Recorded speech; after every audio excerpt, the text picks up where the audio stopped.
Amaika. Kasmuko hilarriak. Hantxe entzun nuen azkenengo aldiz kukua. Geroztik ez dut entzun. Estoniako basuetan izan zen, 2004ko maietzean.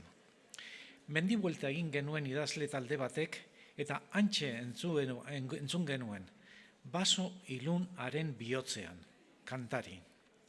Kasmu izeneko herritxoan geunden mintegi batean. Kasmu, Baltiko ertzeko herri txiki bat da. Txikia benetan, dozena bat etxe baino ez ditu izango, eta 300 bat biztanle. Mendibueltaren ostean, afaltzera gonbidatu gintuzten Hondartzandoan zegoen eraikin batera.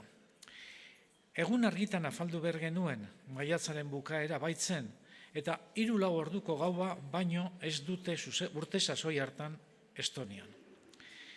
Hondartza aldeko etxe hura edarra zen. Herriko etxerik handiena izango zen hura, egurrezko leiate zabalekin, ateak eta leihoak zuriz, hormak urdin argi. Etxearen atarian lorategi bat, ondo zaindua eta hondartzan txalupa zahar baten kroskoa.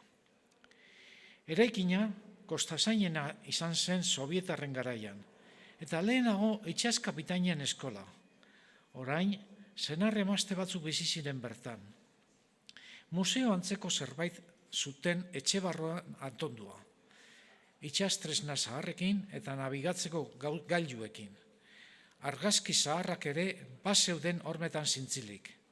Argazkiotan kapitainak esaltzen ziren, dotore, beren uniformeekin.